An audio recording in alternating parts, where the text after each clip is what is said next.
ಎಲ್ಲರಿಗೂ ನಮಸ್ತೆ. ನಾನು ಗಿರೀಶ್ ಮಠಣ್ಣವರ್. ಈಗ ಮಧ್ಯಾಹ್ನದ ಹೊತ್ತಿಗೆ ಈ ಲೈವ್ನಲ್ಲಿ ಯಾಕೆ ಮಾತಾಡ್ತಾ ಇದ್ದೀನಿ ಅಂತ ಹೇಳಿದ್ರೆ, ಎರಡು ವಿಷಯಗಳ ಬಗ್ಗೆ ಸಾರ್ವಜನಿಕರ ಗಮನಕ್ಕೆ ಮತ್ತು ಸೌಜನ್ಯ ಹೋರಾಟಗಾರರ ಎಲ್ಲ ಸೌಜನ್ಯ ಹೋರಾಟಗಾರರು ಮತ್ತು ಸೌಜನ್ಯಗಳಿಗೆ ನ್ಯಾಯ ಸಿಗಲಿ ಅಂತ ಹೇಳಿ ಇವತ್ತೇನು ರಾಜ್ಯಾದ್ಯಂತ ಜನ ಒಂದು ನ್ಯಾಯದ ಹಂಬಲವನ್ನ ಇಟ್ಕೊಂಡಿದ್ದಾರೆ, ಆಗ್ರಹವನ್ನ ಮಾಡ್ತಾ ಇದ್ದಾರೆ. ಅವರ ಗಮನಕ್ಕೆ ತರುವುದಕ್ಕೆ ಈ ಲೈವ್ ಮುಖಾಂತರ ಕೆಲವು ಪ್ರಮುಖ ಮಾಹಿತಿಗಳನ್ನ ಕೊಡುವಂತ ಪ್ರಯತ್ನ ಮಾಡ್ತಾ ಇದ್ದೀನಿ. ಏನಂತ ಹೇಳಿದ್ರೆ, ಈಗ ರಾಜ್ಯದಲ್ಲಿ ಇಷ್ಟೊಂದು ದೊಡ್ಡ ಮಟ್ಟದಲ್ಲಿ ಆಕ್ರೋಶ ಭುಗಿಲೇಳ್ತಾ ಇದೆ. ಹೀಗಾಗಿ ಆ ಸಂಸ್ಥೆಯವರು ಪರಮ ಪೂಜ್ಯರು ಅಂತ ಏನು ಅನಿಸ್ಕೊಳ್ತಾರೆ, ಅವರ ಕುಟುಂಬ, ಅವರ ಟ್ರಸ್ಟ್, ಆ ಕುಟುಂಬದವರು, ಧರ್ಮೋದ್ಯಮಿ ಕುಟುಂಬದವರು ನಿನ್ನೆ ಒಂದು ಆದೇಶವನ್ನ ಅವರ ಸಂಸ್ಥೆಯ ಸಿಬ್ಬಂದಿಗಳಿಗೆ ಹೊರಡಿಸಿದ್ದಾರೆ. ಯಾವುದು ಅವರ ಸಂಸ್ಥೆ ಅಂತ ಹೇಳಿದ್ರೆ, ಏನಿದು ಗ್ರಾಮಾಭಿವೃದ್ಧಿ ಯೋಜನೆ ಅಂತ ಹೇಳಿ ಮೀಟರ್ ಬಡ್ಡಿ ದಂಧೆ ಮಾಡ್ತಾರೆ ಅವರು. ಪ್ರತಿ ಗ್ರಾಮಗಳಲ್ಲಿ ಕೂಡ ಮೀಟರ್ ಬಡ್ಡಿ ದಂಧೆ. ಈ ಮೈಕ್ರೋ ಲೈಸೆನ್ಸ್ ಇಲ್ಲ ಅವರದು, ಯಾವುದೇ ರೀತಿಯಾದಂತಹ ಲೈಸೆನ್ಸ್ ಇಲ್ಲದೇನೆ ಕಳೆದ 30 ವರ್ಷದಿಂದ ಮೀಟರ್ ಬಡ್ಡಿ ನಡೆಸ್ತಾನೆ ಬಂದಿದ್ದಾರೆ. ಅದರಿಂದ ಅನೇಕ ಜನರು ಆತ್ಮಹತ್ಯೆ ಮಾಡ್ಕೊಂಡಿದ್ದಾರೆ. ನೀವು ಅನೇಕ ಈ ಮೈಕ್ರೋ ಫೈನಾನ್ಸ್ ನಿಂದ ಊರು ಬಿಟ್ಟು ಅಂತ ನೀವು ಕೇಳಿದ್ರಲ್ಲ, ಅದೇ ಸಂಸ್ಥೆ. ಆ ಸಂಸ್ಥೆಯಲ್ಲಿ ಅನೇಕ ಜನ ಸಿಬ್ಬಂದಿಗಳು ಕೆಲಸ ಮಾಡ್ತಾ ಇದ್ದಾರೆ, ಸಾವಿರಾರು ಜನ ಕೆಲಸ ಮಾಡ್ತಾ ಇದ್ದಾರೆ. ಅದರಲ್ಲಿ ಅನೇಕ ಜನ ಹೋರಾಟದ ಪರವಾಗಿದ್ದಾರೆ. ಅಂದ್ರೆ ಸೌಜನ್ಯಗಳಿಗೆ ನ್ಯಾಯ ಸಿಗಲಿ, ಅಲ್ಲಿ ಆಗ್ತಾ ಇರುವಂತಹ ಅತ್ಯಾಚಾರಗಳೇನಿದೆ ಅವು ಎಲ್ಲವರಿಗೂ ಕೂಡ ನ್ಯಾಯ ಸಿಗಲಿ, ಅದು ಬಯಲಾಗಬೇಕು ಅನ್ನೋರು ನಮ್ಮ ಪರವಾಗಿನೇ ಇದ್ದಾರೆ. ಅದರಲ್ಲಿರತಕ್ಕಂತಹ ಒಬ್ಬ ಹಿರಿಯ ಸಿಬ್ಬಂದಿ ನನಗೆ ಮಾಹಿತಿಯನ್ನ ಯಥಾವತ್ತಾಗಿ, ನಾನು ಇಲ್ಲೇನು ಎಡಿಷನ್ ಮೈನಸ್ ಏನು ಮಾಡ್ತಾ ಇಲ್ಲ, ಅವರು ಒಂದು ಇದರಲ್ಲಿ ನನಗೆ ಬರೆದು ಕಳಿಸಿದ್ದಾರೆ. ಏನು ಇನ್ಸ್ಟ್ರಕ್ಷನ್ಸ್ ಬಂದಿದೆ ಹೋರಾಟವನ್ನು ಹತ್ತಿಕ್ಕೋದ್ರ ಸಲುವಾಗಿ, ಅವ್ರ ಭಾಷೆಯಲ್ಲಿ ಅದರ ಕ್ರೈಸಿಸ್ ಮ್ಯಾನೇಜ್ಮೆಂಟ್ ಅಂತ ಕರೀತಾರೆ. ನೀವು ದೊಡ್ಡ ದೊಡ್ಡ ಕಾರ್ಪೊರೇಟ್ ಕಂಪನಿಯಲ್ಲಿ ಈ ತರ ಏನಾದ್ರು ಆದ್ರೆ ಅಥವಾ ಶೇರ್ ಇದರಲ್ಲಿ ಇದನ್ನ ಅಂತಂದ್ರೆ ಒಂದು ಕ್ರೈಸಿಸ್ ಮ್ಯಾನೇಜ್ಮೆಂಟ್ ಅಂತ ಮಾಡ್ತಾರೆ. ಸೊ ಅವರು ಕ್ರೈಸಿಸ್ ಮ್ಯಾನೇಜ್ಮೆಂಟ್ ಮಾಡೋದಕ್ಕೆ ಏನು ಇನ್ಸ್ಟ್ರಕ್ಷನ್ಸ್ ಕೊಟ್ಟಿದ್ದಾರೆ ಸಿಬ್ಬಂದಿಗಳಿಗೆ, ಅದನ್ನ ನಿಮ್ ಮುಂದೆ ಅವರು ಬರೆದು ಕೊಟ್ಟಿದ್ದನ್ನೇ ಆಸ್ ಇಟ್ ಈಸ್ ಹೇಳ್ತಾ ಇದ್ದೀನಿ. ಎಷ್ಟು ಭಯಾನಕವಾಗಿದೆ ಅವರ ಷಡ್ಯಂತ್ರ ಅರ್ಥ ಮಾಡ್ಕೊಳ್ಳಿ. ಗ್ರಾಮಾಭಿವೃದ್ಧಿ ಯೋಜನೆಯ ಎಲ್ಲಾ ಯೋಜನಾಧಿಕಾರಿಗಳಿಗೆ ಎಫ್ಎಸ್ ಅಂದ್ರೆ ಅವ್ರದ್ದು ಫೀಲ್ಡ್ ಆಫೀಸರ್, ಅವರು ಫೀಲ್ಡ್ ಸೂಪರ್ವೈಸರ್, ಆನಂತರ ಸೇವಾ ಪ್ರತಿನಿಧಿ ಎಸ್ಪಿ ಅಂತ ಕರೀತಾರೆ, ಜನಗಳು ಎಸ್ಪಿ ಅಂತಾರೆ, ಪೊಲೀಸ್ ತಿಳ್ಕೊಳ್ಳಿ ಅಂತ ಆ ರೀತಿ ಮಾಡಿದ್ದಾರೆ. ಮತ್ತು ಎಸ್ಪಿ ಸೇವಾ ಪ್ರತಿನಿಧಿಗಳಿಗೆ 1ನೇ ಪಾಯಿಂಟ್, ನಿಮ್ಮ ವ್ಯಾಪ್ತಿಯ ಎಲ್ಲಾ ಹಿಂದೂ ಧಾರ್ಮಿಕ ಮಠ ಮಂದಿರಗಳ ವಿಳಾಸ, ಧಾರ್ಮಿಕ ಮುಖಂಡರು, ಸ್ವಾಮೀಜಿಗಳು ಮತ್ತು ಕಚೇರಿ ಸಿಬ್ಬಂದಿಗಳು, ಅಂದ್ರೆ ಎಲ್ಲಾ ಮಠಕ್ಕೂ ಕೂಡ ಒಂದು ಕಚೇರಿ ಇರ್ತದಲ್ಲ, ಆಫೀಸ್ ಇರ್ತದಲ್ಲ, ದೇವಸ್ಥಾನಕ್ಕೂ ಕೂಡ ಒಂದು ಟ್ರಸ್ಟ್ ಅಥವಾ ಏನೋ ಒಂದು ಆಫೀಸ್ ಇರ್ತದೆ. ಆ ಕಚೇರಿ ಸಿಬ್ಬಂದಿಗಳ ದೂರವಾಣಿ ಮೊಬೈಲ್ ಸಂಖ್ಯೆಯನ್ನು ಪಡೆದು ತುರ್ತಾಗಿ ಮುಖ್ಯ ಕಾರ್ಯಾಲಯ ಯೋಜನೆ ಧರ್ಮಸ್ಥಳಕ್ಕೆ ಕಳಿಸುವುದು. ಅಂದ್ರೆ ನಿಮ್ಮ ಏರಿಯಾದೊಳಗೆ ಯಾರ್ಯಾರು ಹಿಂದೂ ಧಾರ್ಮಿಕ ಮುಖಂಡರಿದ್ದಾರೆ ಅವ್ರ ನಂಬರ್ ತಗೊಳ್ಳಿ, ಮತ್ತೆ ನಿಮ್ಮ ಏರಿಯಾದಲ್ಲಿ ಯಾವ್ದಾವ್ದು ಮಠಗಳಿದೆ, ಸಣ್ಣದೋ ದೊಡ್ಡದೋ ವಾಟ್ ಎವರ್, ಯಾವ್ದು ಮಠದ್ದು ನಂಬರ್ಗಳನ್ನ ತಗೊಳ್ಳಿ, ಅಲ್ಲಿ ಸ್ವಾಮೀಜಿಗಳ ನಂಬರ್ ತಗೊಳ್ಳಿ, ಮತ್ತು ಅಲ್ಲಿಯ ವಿಳಾಸವನ್ನ ತಗೊಂಡು ನಮ್ಮ ಮುಖ್ಯ ಕಾರ್ಯಾಲಯಕ್ಕೆ, ಯೋಜನೆಯ ಮುಖ್ಯ ಕಾರ್ಯಾಲಯ ಅಂತ ಹೇಳಿದ್ರೆ ಅದು ಇರುವುದು ಧರ್ಮಸ್ಥಳದಲ್ಲಿ, ಅಲ್ಲಿ ತುರ್ತಾಗಿ ಕಳಿಸುವುದು 1ನೇದ್ದು. 2ನೇ ಇನ್ಸ್ಟ್ರಕ್ಷನ್ಸ್ ಏನಂತ ಹೇಳಿದ್ರೆ, ನಿಮ್ಮ ಕಾರ್ಯವ್ಯಾಪ್ತಿಯಲ್ಲಿಯ, ಅಂದ್ರೆ ಇವ್ರ ಸಿಬ್ಬಂದಿಗಳ ಕಾರ್ಯವ್ಯಾಪ್ತಿ ಇದೆಯಲ್ಲ, ಅಲ್ಲಿ ನಿಮ್ಮ ವ್ಯಾಪ್ತಿಯಲ್ಲಿಯ ಹಿಂದೂ ಮುಖಂಡರ ಜೊತೆಗೆ ಆ ಮಠ ಹಾಗೂ ಮಂದಿರಗಳಿಗೆ ಕನಿಷ್ಠ 10 ಜನ ವಿತಿನ್ ಬ್ರಾಕೆಟ್ ನಲ್ಲಿ, ಅಂದ್ರೆ ನೀವು 10 ಜನ ಹೋಗಿ ಅಲ್ಲಿ ತೆರಳಿ ಅಲ್ಲಿಯ ಸ್ವಾಮೀಜಿಗಳಿಗೆ ಖಾವಂದರನ್ನು ಬೆಂಬಲಿಸುವಂತೆ ಮನವರಿಕೆ ಮಾಡುವುದು. ಅಂದ್ರೆ ಇಲ್ಲಿ ಹೋರಾಟಕ್ಕೆ ಕೊಡಬೇಡ್ರಿ, ಖಾವಂದರಿಗೆ, ಇವರು ಟ್ರಸ್ಟ್, ಇವರು ಏನು ಬಿರುದಾಂಕಿತ ಇದಾರಲ್ಲ ಅವ್ರನ್ನ ಬೆಂಬಲಿಸಿ ಅಂತ ನೀವು 10 ಜನ ಹಿಂದೂ ಮುಖಂಡರನ್ನ ಕರ್ಕೊಂಡು ಹೋಗಿ ಈ ಬೆಂಬಲಿಸಿ ಅಂತ. ಇದ್ರ ಅರ್ಥ ಏನಂತ ಹೇಳಿದ್ರೆ, ನಮ್ಮ ಒಳಗಡೆ ನಾವು ಜಗಳ ಆಡ್ಕೊಂತಿರ್ಬೇಕಿಲ್ಲಿ. ಅವ್ರು ಏನ್ ಹೇಳಕ್ ಕೊಟ್ಟಿದ್ದಾರೆ, ಇನ್ನು ಫೋನಲ್ಲಿ ಹೇಳಿದ್ದಾರೆ, ಇದು ಬರೀ ಅವ್ರು ಕಳ್ಸದಂತ ಇನ್ಸ್ಟ್ರಕ್ಷನ್. ಫೋನಲ್ಲಿ ಏನ್ ಹೇಳಿದ್ದಾರೆ, ಅವ್ರು ಹೇಳಬೇಕಂತೆ, ಹೋಗಿ 10 ಜನ ಹಿಂದೂ ಮುಖಂಡರು ಹೋಗಿ ಮಠದ ಸ್ವಾಮೀಜಿಗಳಿಗೆ ಹೋಗಿ ಹೇಳಬೇಕಂತೆ, ಅಲ್ಲಿರ್ತಕ್ಕಂಥ ಗುರುಗಳಿಗೆ ಹೇಳಬೇಕಂತೆ, ನೋಡಿ ಇದು ಮುಸ್ಲಿಮರು ಮಾಡ್ತಾ ಇರೋ ಷಡ್ಯಂತ್ರ, ನೀವು ಅವ್ರ ವಿರುದ್ಧ ಹೇಳಿಕೆ ಕೊಡಿ. ಈಗ ನನ್ನ ವಿರುದ್ಧ ಹೇಳಿಕೆ ಕೊಡಬೇಕು, ಸಮೀರ್ ವಿರುದ್ಧ ಹಿಂದೂ ಎಲ್ಲರೂ ಕೂಡ ಎದ್ದು ಮಾತಾಡಬೇಕು, ಮತ್ತೆ ಮುಖ್ಯವಾಗಿ ಮಹೇಶ್ ಶೆಟ್ಟರ್ ವಿರುದ್ಧ ಮಾತಾಡಬೇಕು. ಅಂದ್ರೆ ನಮ್ಮ ಒಳಗಡೆ ಕಚ್ಚಾಡಬೇಕು, ಇಷ್ಟೇ ಅದ್ರದ್ದು ಇದನ್ನಿದು. 3ನೇ ಪಾಯಿಂಟ್, ಇದುವರೆಗೆ ಧರ್ಮಸ್ಥಳ ಯೋಜನೆ ಟ್ರಸ್ಟ್ ನಿಂದ ಎಷ್ಟು ಮಠ ಮಂದಿರಗಳಿಗೆ ಧನ ಸಹಾಯ ನೀಡಿದೆ, ಅಂದ್ರೆ ಇವ್ರು ಸಹಾಯ ಮಾಡಿದಾರಂತೆ, ಕೊಟ್ಟಿದ್ದಾರೆ 50,000, 10,000, 1 ಲಕ್ಷ. ಇದುವರೆಗೆ ಧರ್ಮಸ್ಥಳ ಯೋಜನೆ ಟ್ರಸ್ಟ್ ನಿಂದ ಎಷ್ಟು ಮಠ ಮಂದಿರಗಳಿಗೆ ಧನ ಸಹಾಯ ನೀಡಿದೆ ಎನ್ನುವುದನ್ನು ಪಟ್ಟಿ ಮಾಡಬೇಕೀಗ. ಎಷ್ಟು ದುಡ್ಡು ಕೊಟ್ಟಿವೆ ಅಂತ ಹೇಳಿ ಮಾಡಿ ಪರಮ ಪೂಜ್ಯರಿಗೆ ಬೆಂಬಲಿಸಲೇಬೇಕು ಎಂದು ಒತ್ತಾಯಿಸುವುದು. ಗೊತ್ತಾಯ್ತಾ ಯಾಕೆ ದುಡ್ಡು ಕೊಡ್ತಾ ಇದ್ದಾರೆ ನಿಮಗೆ? ಯಾಕೆ ಮಂದಿರಗಳಿಗೆ ನಾವು ನೋಡ್ರಿ, ನಾವು ದೇವಸ್ಥಾನಕ್ಕೆ ಇಷ್ಟು ಕೊಟ್ವಿ, ದಕ್ಷಿಣ ಕನ್ನಡ ಜಿಲ್ಲೆಯಲ್ಲಿ ಬ್ರಹ್ಮ ಕಳಶಕ್ಕೆ ನಾವು ಇಷ್ಟು ದುಡ್ಡು ಕೊಟ್ವಿ, ನಾವು ಅದಕ್ಕೆ ಇಷ್ಟು ದುಡ್ಡು ಕೊಟ್ವಿ, ಯಾಕೆ ಕೊಟ್ರು ಅಂತ ದಯವಿಟ್ಟು ಈಗ ಅರ್ಥ ಮಾಡ್ಕೊಳ್ಳಿ. ಯಾರ್ಯಾರಿಗೆ ಇವ್ರು ದುಡ್ಡು ಕೊಟ್ಟಾರಲ್ಲ ಅವರು ಇವರಿಗೆ ಬೆಂಬಲಿಸಲೇಬೇಕು ಅಂತ ಒತ್ತಾಯ ಮಾಡ್ಬೇಕಂತೆ. ವ್ಯಾಪಾರ ಅಲ್ವಾ ಇದು? ಆಮೇಲೆ ಸಹಾಯ ಮಾಡಿದಾರಂತೆ. ಹೇಳೋದೇನು ನಾವು ದಾನ ಧರ್ಮ ಮಾಡ್ತೀವಿ ಅಂತೇಳಿ, ಈಗ ಹೇಳೋದು ಸಹಾಯ. ಎಲ್ಲರ ಸಲುವಾಗಿ ಸಹಾಯ ಮಾಡಿದ್ದಾರೆ, ಅರ್ಥ ಮಾಡ್ಕೊಳ್ಳಿ. ಆನಂತರ ಆ ಕಚೇರಿಗಳ ವ್ಯವಸ್ಥಾಪಕರು ಅಂದ್ರೆ ಮ್ಯಾನೇಜರ್ ಖಜಾಂಚಿಗಳ ಮೊಬೈಲ್ ಸಂಖ್ಯೆ, ದೂರವಾಣಿ ಸಂಖ್ಯೆಗಳನ್ನು ರವಾನಿಸತಕ್ಕದ್ದು. ಯಾಕೆ ಬೇಕಪ್ಪ ನಿಮಗೆ? ಅದು ಆ ದೇವಸ್ಥಾನದ್ದು ಏನು ಮ್ಯಾನೇಜರ್ದು, ಖಜಾಂಚಿದು, ಟ್ರಸ್ಟಿ ಇದ್ದೇ ಇರ್ತಾರೆ. ಅಂದ್ರೆ ಏನು ಖಜಾಂಚಿ ಇದ್ದೇ ಇರ್ತಾರೆ, ಟ್ರೆಜರರ್. ಅವ್ರ ನಂಬರ್ ಯಾಕೆ ಬೇಕು? ಅವರು ಅಕೌಂಟೆಂಟ್ ನಂಬರ್ ಎದಕ್ಕೆ ಬೇಕು ನಿಮಗೆ? ಅರ್ಥ ಆಗೋರ್ಗೆ ಅರ್ಥ ಆಗತ್ತಿದು. ಇಷ್ಟು ಒಂದು 3 ಪಾಯಿಂಟ್ ನ ಆಮೇಲೆ ಗಂಭೀರ ಅಂತ ಹೇಳಿ, ಅಂದ್ರೆ ಇವರೆಲ್ಲದಕ್ಕೂ ಕೂಡ ಗಂಭೀರ ಅಂತ ಯಾಕೆ ಬರೀತಾರೆ ಅಂತ ಹೇಳಿ ಇಮಿಡಿಯೇಟ್ ಆಗಿ ಇದನ್ನ ರೆಸ್ಪಾಂಡ್ ಮಾಡ್ಬೇಕಂತ ಹೇಳಿ, ತುರ್ತಾಗಿ ಮಾಡ್ಬೇಕಂತ ಹೇಳಿ. ಈ ಶತಮೂರ್ಖರಿಗೆ ಒಂದು ಗೊತ್ತಿಲ್ಲ. ಯಾವತ್ತಿಗೂ ಕೂಡ ನಮ್ಮ ರಾಜ್ಯದ ಅಥವಾ ದೇಶದ ಯಾವುದೇ ಮಠಮಾನ್ಯಗಳು ಅತ್ಯಾಚಾರದಂತಹ ಪ್ರಕರಣ ಬಂದಾಗ ಅತ್ಯಾಚಾರಿಗಳ ಪರವಾಗಿ ನಿಂತಹ ಒಂದೇ ಒಂದು ಉದಾಹರಣೆ ಇಲ್ಲ. ಸ್ವಾಭಿಮಾನಿ ಸಂಸ್ಥೆಗಳು ಅವು. ಇವ್ರು ಹಂಗೆ ಅಲ್ಲಿ ಇರುವಂತಹ ಮಠ ಮಾನ್ಯಗಳು ಎಲ್ಲರೂ ಕೂಡ ಸಾಧಕರಿದ್ದಾರೆ, ಸನ್ಯಾಸಿಗಳಿದ್ದಾರೆ, ಸಂತರಿದ್ದಾರೆ, ತಪಸ್ವಿಗಳಿದ್ದಾರೆ, ವೈಯಕ್ತಿಕ ಜೀವನವನ್ನು ತ್ಯಾಗ ಮಾಡಿದವರಿದ್ದಾರೆ. ಅವ್ರು ಯಾರು ಕೂಡ ಇಂಥ ಆಮಿಷಕ್ಕೆ ಬಗ್ಗುವುದೇ ಇಲ್ಲ ಅನ್ನುವ ಒಂದು ಸತ್ಯ ಈ ಮುಠಾಳ ಧರ್ಮದ ವ್ಯಾಪಾರಿಗಳಿಗೆ, ಮಂಜುನಾಥ ಸ್ವಾಮಿಯ ವ್ಯಾಪಾರಿಗಳಿಗೆ, ಇಷ್ಟು ವರ್ಷ ಮಂಜುನಾಥ ಸ್ವಾಮಿಯನ್ನ ಮುಂದಿಟ್ಕೊಂಡು ವ್ಯಾಪಾರ ಮಾಡ್ತಾನೆ ಬಂದ್ರು.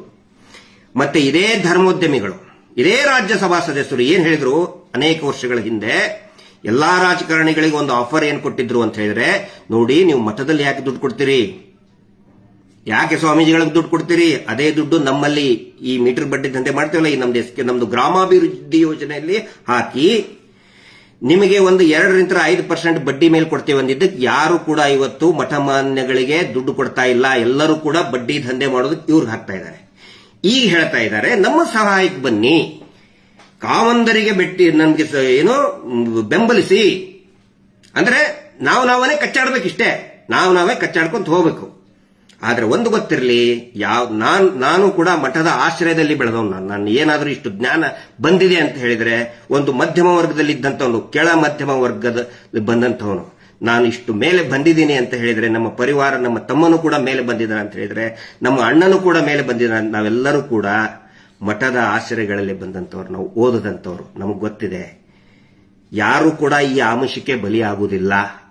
ಈ ಪ್ರಯೋಗವನ್ನ ಈಗ ಯಾರು ಹೊಸಬರಿಗೆ ಈಗ ಸ್ಟಾರ್ಟ್ ಮಾಡ್ತಾರೆ, ಆಲ್ರೆಡಿ ಸ್ಟಾರ್ಟ್ ಮಾಡಿದ್ದಾರೆ ಅವರು. ಬೇರೆ ಬೇರೆ ಮಠ ಸ್ವಾಮೀಜಿಗಳಿಗೆ ಹೋಗೋದು ನೋಡಿ, ಇವ್ರು ಸುಳ್ಳು ಹೇಳ್ತಾ ಇದ್ದಾರೆ, ಹಂಗೆ ಹಿಂಗೆ ಅಂತ ಹೇಳಿ. ಈ ಪ್ರಯೋಗವನ್ನ ಅವರೆಲ್ಲರ ಗಮನಕ್ಕೂ ನಾನು ತರಕ್ಕೆ ಇಚ್ಛೆ ಪಡ್ತೀನಿ.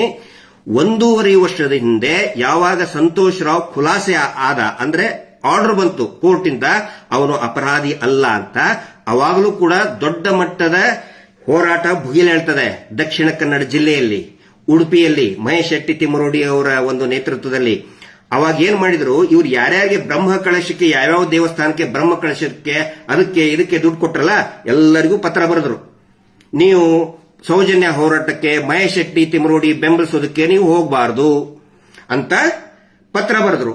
ಆಗ ಅಲ್ಲಿರ್ತಕ್ಕಂಥ ಜನ ತೀರ್ಮಾನ ಮಾಡಿದ್ರು, ಸೌಜನ್ಯ ನಮ್ಮ ಮನೆ ಮಗಳು, ಅತ್ಯಾಚಾರದಂತ ಪ್ರಕರಣ ಇದು, ನಾವು ಮಹೇಶ್ ಶೆಟ್ಟಿ ತಿಮ್ಮರೋಡಿ ಅವ್ರ ಜೊತೆಗೆ ನಿಂತ್ಕೊಳ್ತೇವೆ, ಸೌಜನ್ಯ ನ್ಯಾಯ ನಮ್ಗೆ ಬೇಕಪ್ಪ, ನಮ್ಗೆ ಅವ್ರ ಪರವಾಗಿ ಇವ್ರ ಪರವಾಗಿ ಅಲ್ಲ, ನಮಗೆ ನ್ಯಾಯ ಬೇಕು ಅಂತ ಹೇಳಿ ಯಾರು ಕೂಡ ಈ ಪರಮ ಪೂಜ್ಯ ಬಡ್ಡಿ ಪೂಜ್ಯರನ್ನ ಮೀಟರ್ ಬಡ್ಡಿ ದಂಧೆ ಮಾಡ್ತಕ್ಕಂತಹ, ಲೈಸೆನ್ಸ್ ಇಲ್ಲದೆ ಮೀಟರ್ ಬಡ್ಡಿ ಮಾಡ್ತಕ್ಕಂತಹ ಇವ್ರನ್ನ ಯಾರು ಬೆಂಬಲಿಸಲಿಲ್ಲ. ಅವಾಗೇ ಏಟ್ ಬಿದ್ದಿದೆ ಅವ್ರಿಗೆ, ಅವಾಗೇ ಪಾಠ ಕಲಿಬೇಕಾಗಿತ್ತು. ಒನ್ಸ್ ಅಗೇನ್ ಸೇಮ್ ಅದೇ ಟೆಕ್ನಿಕ್ ಯೂಸ್ ಮಾಡ್ತಾ ಇದ್ದಾರೆ. ಇದನ್ನ ನಾನು ಸಾರ್ವಜನಿಕರ ಗಮನಕ್ಕೆ ತರ್ತಾ ಇದ್ದೀನಿ. ನಮ್ಮ ಉದ್ದೇಶ ಇಷ್ಟೇ ನೋಡಿ, ಇದರಲ್ಲಿ ಯಾವುದೇ ರೀತಿಯಾದಂತಹ ಕಲಹಗಳು ಆಗಬಾರ್ದು, ಗ್ರಾಮಗಳಲ್ಲಿ ಕಲಹಗಳು ಆಗಬಾರ್ದು. ಇವ್ರು ಮಾಡ್ಕೊಂತಾನೆ ಬಂದ್ರು. ಇವ್ರು ಮೀಟರ್ ಬಡ್ಡಿ ದಂಧೆ ವಾರ ಕಟ್ಟಲಿಲ್ಲ ಅಂತ ಹೇಳಿದ್ರೆ ಆ ಜಾತಿಗೆ ಈ ಜಾತಿ, ಈ ಜಾತಿಗೆ ಆ ಜಾತಿ ಕಟ್ಟಿ ಹೊಡೆದಾಡ್ಸ್ತಾನೆ ಬಂದ್ರು. ಇವ್ರ ಕೆಲಸ ಅದೇ, ಎಲ್ಲರನ್ನು ಕಚ್ಚಾಡಿಸಬೇಕು, ಹೊಡೆದಾಡಿಸಬೇಕು, ತಾವು ಸೇಫ್ ಆಗಿರಬೇಕು. ಈಗ ಈ ಸೌಜನ್ಯ ಪ್ರಕರಣದ ನ್ಯಾಯ ಕೇಳಕತ್ತ ಮೇಲೆ ಈ ಒಂದು ತಂತ್ರಗಾರಿಕೆಯನ್ನ ಮಾಡ್ತಾ ಇದ್ದಾರೆ. ತಮ್ಮ ಗಮನಕ್ಕೆ ತರ್ತಾ ಇದ್ದೀನಿ. ಇನ್ನು ಕೆಲವೊಂದಿಷ್ಟು ಜನ ಯೂಟ್ಯೂಬರ್ಸ್ಗೆ ಬನ್ನಿ ಧರ್ಮಸ್ಥಳಕ್ಕೆ ಅಂತ ಹೇಳಿ ಬಂದು ಏನೇನೋ ಆಮಿಷವನ್ನ ಒಡ್ಡುವಂತ ಕೆಲಸನೂ ಕೂಡ ಮಾಡ್ತಾ ಇದ್ದಾರೆ. ಮಹೇಶ್ ಶೆಟ್ಟಿ ತಿಮ್ಮರೋಡಿ ಏನು ರೌಡಿ ಶೀಟರ್ ಅಂತೆ ಆದಂತೆ, ಆಮೇಲೆ ನಾನೇನೋ ಎಷ್ಟೋ ಆಸ್ತಿ ಮಾಡ್ಕೊಂಡಿದ್ದೀನಂತೆ, ಬಾಂಬ್ ಬಿಟ್ಟವನಂತೆ, ಬೇಕಾದನ್ನು ಹೇಳಿ ಅವರು. ಬಾಂಬ್ ಎಸ್ಐ ಅಂತಂದ್ರೆ ನನ್ನ ಬ್ರ್ಯಾಂಡ್ ಅದು, ನಾನೇನದಕ್ಕೆ ಮುಜುಗರ ಪಟ್ಕೊಳ್ಳಲ್ಲ. ಮಹೇಶ್ ಶೆಟ್ಟಿ ತಿಮ್ಮರೋಡಿ ಅವರು ಹೇಳ್ತಾರಲ್ಲ, ಇವತ್ತೊಬ್ಬನು ಲೈಸೆನ್ಸ್ ಇಲ್ಲದ ಚಾನಲ್ ಅವ್ನು ಹೇಳ್ತಾ ಇದ್ದಾನಲ್ಲ, ಅವಾಗ ಹೇಳಿದ್ದನ್ನ ಈಗ ರಿಪೀಟ್ ಮಾಡ್ತಾ ಇದ್ದಾರೆ. ಎಷ್ಟೋ ದುಡ್ಡು ಬಂತು, 1 ಕೋಟಿ ಎಲ್ಲಿಂತ ಆಸ್ತಿ ಮಾರಿದ್ದಾರೆ ಅವರು. ಹೋರಾಟದ ಸಲುವಾಗಿ ಅವರ ಸ್ವಂತ ಆಸ್ತಿಯನ್ನ ಮಾರಿದ್ದಾರೆ. ಇನ್ನೊಬ್ಬರ ಕಡೆ ಅಂತ ತಗೊಳ್ಳೋದು ದೂರ ಉಳಿತು. ಬರೀ ಸುಳ್ಳು ಅಪಪ್ರಚಾರ ಮಾಡ್ಕೊಂತ ಹೋಗ್ತಾ ಇದ್ದಾರೆ. ಅವರ ಆಸ್ತಿ ಮಾಡಿದ ದುಡ್ಡದು ವೈಟ್ ಅಮೌಂಟ್ ನಲ್ಲೇ ತಗೊಳ್ತಿದ್ದಾರೆ. ಏನಾದ್ರು ಕ್ಯಾಶ್ ಇವ್ರು ಹಂಗೆ ವಾರ ನಗದಿ ತಗೋತಾರಲ್ಲ, ಹಂಗ್ ತಗೊಂಡಿಲ್ಲ ಅವರು. ಪ್ರಾಮಾಣಿಕರು ಇದ್ದಿದ್ದಕ್ಕೇ ಅಕೌಂಟ್ ಅಲ್ಲಿ ತಗೊಂಡಿದ್ದಾರೆ ಅವರು. ಇಲ್ಲ ಅಂತಂದ್ರೆ ಏನೋ ವಸೂಲಿ ಮಾಡಿದ್ರೆ ಕ್ಯಾಶ್ ಅಲ್ಲಿ ತಗೋತಾ ಇದ್ರು. ಹಿಂಗಾಗಿ ಅಕೌಂಟ್ ಅಲ್ಲಿ ತಗೊಂಡಿದ್ದಾರೆ, ಅವರು ಆಸ್ತಿ ಮಾರಿದ್ದಾರೆ. ಆಮೇಲೆ ನನ್ನ ಬಗ್ಗೆ ಆಗ್ಲಿ ಅಥವಾ ಸಮೀರನ ಬಗ್ಗೆ ಆಗ್ಲಿ ನೋಡಿ, ವಾಟ್ ಎವರ್ ಏನೇ ಇದ್ರೆ ಅದಕ್ಕೆ ಸಂಬಂಧಪಟ್ಟಂತ ಇಲಾಖೆ ಇದೆ. ನಾನು ದುಡ್ಡು ಹೆಂಗ್ ಮಾಡ್ತೇನೋ, ನನ್ ಬಂಗಾರದ ಗಣಿ ಐತೆ ಅಂತ ಹೇಳ್ತೇನಪ್ಪ. ನಾನು ಬಂಗಾರದ ಗಣಿ ಐತೆ ನಂದು, ಅದನ್ನ ಕೇಳಾಕ ಇದಾರೆ, ಇಲಾಖೆದವ್ರು ಇದಾರೆ, ಉತ್ತರ ಕೊಡ್ತೀವಿ. ಸೌಜನ್ಯ ಬಗ್ಗೆ, ಅಲ್ಲಿ ನಡೆದಂತ ಕೊಲೆ ಬಗ್ಗೆ ಅದ್ರ ಬಗ್ಗೆ ಮಾತಾಡಿ, ನೀವು ಅದ್ರ ಬಗ್ಗೆ ಉತ್ತರ ಕೊಡಿ ಅಂತ ಹೇಳಿ ನಮ್ಮ ಬಗ್ಗೆ ಪ್ರಶ್ನೆ ಹೇಳ್ತೀರಿ. ಯಾರ ಪ್ರಶ್ನೆ ಹೇಳಿ, ಸಂಬಂಧಪಟ್ಟಂತ ಇಲಾಖೆಯವ್ರು ಹೇಳಿ ಉತ್ತರ ಕೊಡ್ತೀವಿ, ನೋ ವರೀಸ್. ಆನಂತರ ನಾವು ಏನು ಪ್ರಯತ್ನ ಮಾಡ್ತಾ ಇದೀವಿ, ಅನೇಕ ಜನ ಯೂಟ್ಯೂಬರ್ಗಳು ಮಾಹಿತಿಯನ್ನ ಕೇಳ್ತಾ ಇದ್ದಾರೆ, ಆಸಕ್ತಿ ಇರುವಂತವ್ರು ಸುಮಾರು ಜನ ಕೇಳ್ತಾ ಇದ್ದಾರೆ. ಅದಕ್ಕೆ ನಾವು ನಮ್ಮ ಕಡೆಯಿಂದ ಒಂದು ಏನು ಪ್ರಯತ್ನ ಆಯ್ತು, ಎಲ್ಲಾ ದಾಖಲೆಗಳನ್ನು ಒಟ್ಟಾಗಿ ಒಂದು QR ಕೋಡ್ ಅಂತ, ಸ್ಕ್ಯಾನ್ QR ಕೋಡ್ ಅಂತ ಮಾಡಿದ್ವಿ. ಬರೀ 12 ತಾಸಿನಲ್ಲಿ ನಿನ್ನೆ 2.5 ಲಕ್ಷ ಜನ ಅದನ್ನ ಸ್ಕ್ಯಾನ್ ಮಾಡ್ಕೊಂಡ್ರು, ಡಾಕ್ಯುಮೆಂಟ್ಸ್ ತಗೊಂಡ್ರು. ಇವತ್ತು ಬೆಳಗ್ಗೆವರೆಗೆ 5 ಲಕ್ಷ ಜನ ಅದಕ್ಕೆ ಎಂಟ್ರಿ ಆಗಿದ್ದಾರೆ. ಯೂಶುವಲಿ ಮೋರ್ ದನ್ 10,000 ಆದ್ರೆ ಪ್ರಾಪರ್ ಆಗಿ ಅದು ಇದನ್ನ ವರ್ಕ್ ಆಗಲ್ಲ. ಅಂತದ್ರಲ್ಲಿ 5 ಲಕ್ಷ ಜನ ಅದನ್ನ QR ಕೋಡ್ ಸ್ಕ್ಯಾನ್ ಮಾಡಿ ಡಾಕ್ಯುಮೆಂಟ್ಸ್ ತಗೊಂಡಿದ್ದಾರೆ. ನಮ್ಮ ಪ್ರಯತ್ನ ಏನಂತ ಹೇಳಿದ್ರೆ, ನೋಡಿ, ಸುಮಾರು ಜನ ಈಗ ಹೊಸದಾಗಿ, ಈ ಮುಂಚಿನ ಎಲ್ಲ ನಾವು ಹೇಳ್ತಾನೆ ಬಂದ್ವಿ, ಹೊಸಬರಿಗೆ ಅನೇಕ ಡೌಟ್ಗಳು ಇದೆ ಮತ್ತು ಡೌಟ್ಗಳು ಇರಬೇಕು. ಆ ಸಂಶಯಗಳನ್ನ ನಾವು ಸ್ವಾಗತ ಮಾಡ್ತೀವಿ. ಎಷ್ಟೋ ಜನ ನಮಗೆ ಪ್ರಶ್ನೆ ಕೇಳ್ತಾರೆ, ಹೆಲ್ದಿ ಪ್ರಶ್ನೆಗಳನ್ನ ಕೇಳ್ತಾ ಇದ್ದಾರೆ, ವಿ ವೆಲ್ಕಮ್. ಅದರ ಸಲುವಾಗಿ ಏನೇನು ದಾಖಲೆಗಳಿದೆ, ಎಲ್ಲಾ ದಾಖಲೆಗಳನ್ನು ಒಟ್ಟಾಗಿ, ಇನ್ನೂ ಕೂಡ ಅನೇಕ ದಾಖಲೆಗಳನ್ನ ಅದರಲ್ಲಿ ಆಡ್ ಮಾಡಬೇಕು. ಫಾರ್ ಎಕ್ಸಾಂಪಲ್, ಇವು ಸಿಸಿ ಕ್ಯಾಮೆರಾ ಇಲ್ಲ ಅಂತ ಏನೇನು ಹೇಳ್ತಾ ಇದ್ದಾರಲ್ಲ, ನಿನ್ನೆ ಸ್ವತಃ SP ದಕ್ಷಿಣ ಕನ್ನಡ ಜಿಲ್ಲೆ ಆಗಿಂದು, ಈಗಿಂದಲ್ಲ. ಆವಾಗ ಅಭಿಷೇಕ್ ಗೋಯಲ್ ಅಂತ ಹೇಳಿ SP ಒಬ್ಬ IPS ಅಧಿಕಾರಿ ಇದ್ರು.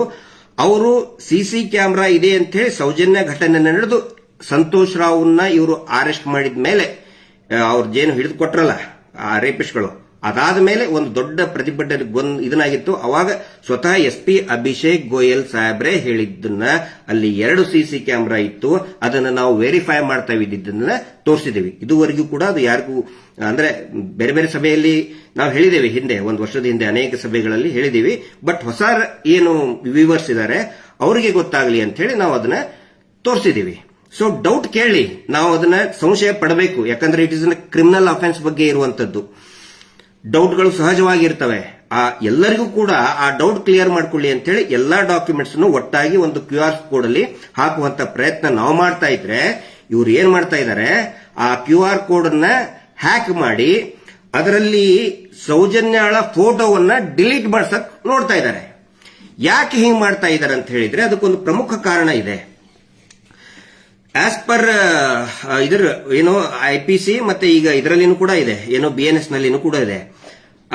ಅತ್ಯಾಚಾರದ ವಿಕ್ಟಿಮ್ ಏನಿರ್ತಾರೆ, ರೇಪ್ ವಿಕ್ಟಿಮ್ ಏನಿರ್ತಾರೆ, ಅವರ ಫೋಟೋವನ್ನ, ಆ ನಂತರ ಎಸ್ಪೆಷಲಿ ವಿದಿನ್ 18 ಇಯರ್ಸ್ ಏನಿರ್ತಾರೆ, ಆ ಫೋಟೋವನ್ನ ಸಾರ್ವಜನಿಕವಾಗಿ ಪ್ರದರ್ಶನ ಮಾಡಬಾರದು ಅಂತ ಒಂದು ರೂಲ್ಸ್ ಇದೆ. ಬಹುಶಃ ಎಲ್ಲರಿಗೂ ಕೂಡ ಗೊತ್ತಿರಬಹುದು.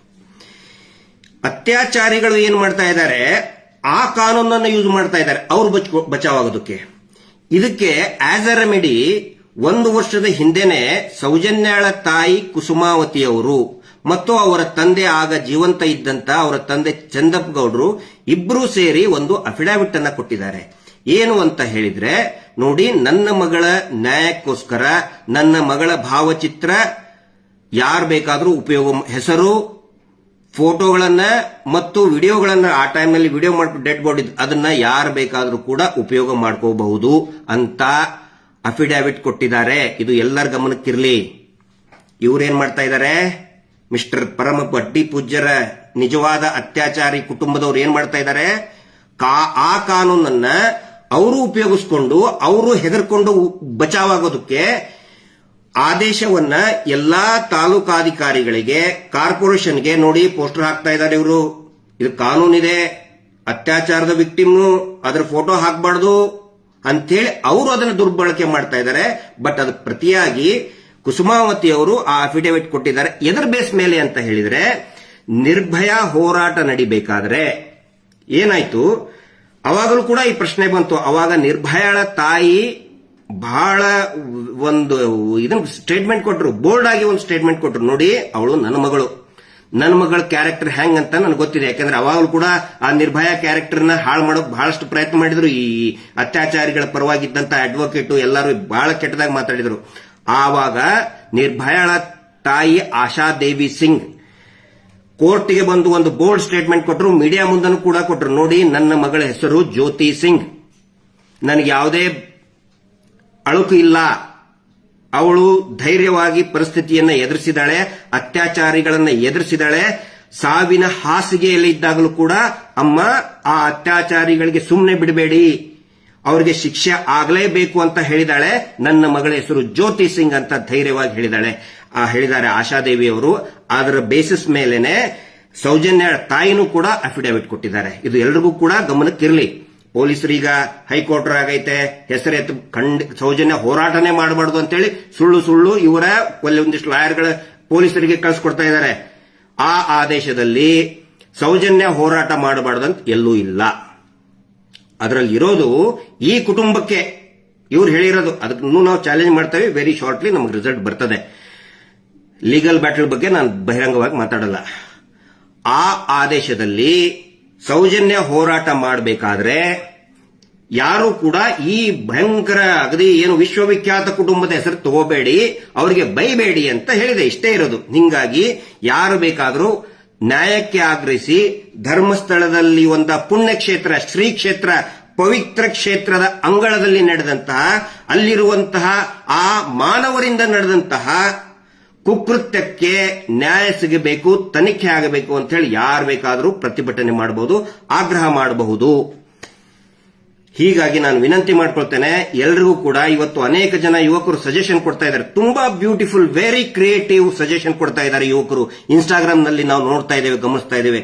ಖಂಡಿತ ಒಂದು ಕ್ರಿಯೇಟಿವ್ ಆಗಿ ನೋಡಿ, ಸಾಯಂಕಾಲ ಒಂದು ಕ್ಯಾಂಡಲ್ ಲೈಟ್ ಮಾರ್ಚ್ ಮಾಡಿ.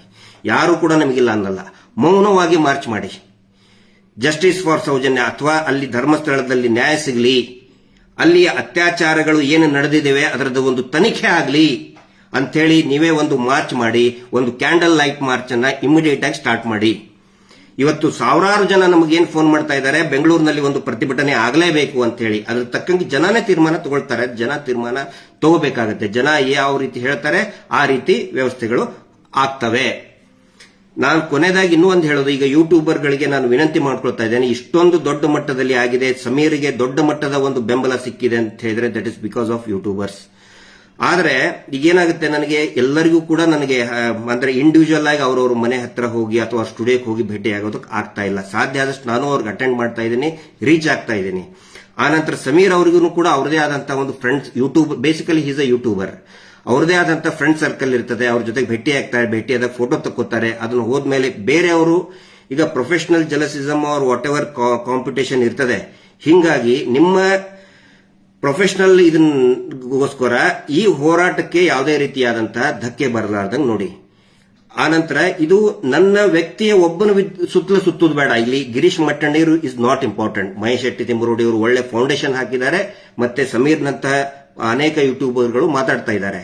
ಅವರ್ ಜಾಬ್ ಇಸ್ ಟು ಏನೇನು ಅಲ್ಲಿ ಟೆಕ್ನಿಕಲ್ ಲೂಪ್ ಹೋಲ್ಸ್ ಆಗಿದೆ, ಇನ್ವೆಸ್ಟಿಗೇಷನ್ ಲೂಪ್ ಹೋಲ್ಸ್ ಆಗಿದೆ, ಅದನ್ನಿಷ್ಟೇ. ಹೀಗಾಗಿ ಇದು ನಮ್ಮ ಸುತ್ತಲೂ ಸುತ್ತಬಾರದು, ನ್ಯಾಯಕ್ಕೋಸ್ಕರ ಮಾಡಬೇಕು, ನಮ್ಮ ಹೆಸರೇ ಬರಬೇಕು ಅಂತ ಎಲ್ಲೂ ಇಲ್ಲ. ಖಂಡಿತ ನಮ್ಮ ಆ ಆಸೆ ನಮಗಿಲ್ಲ.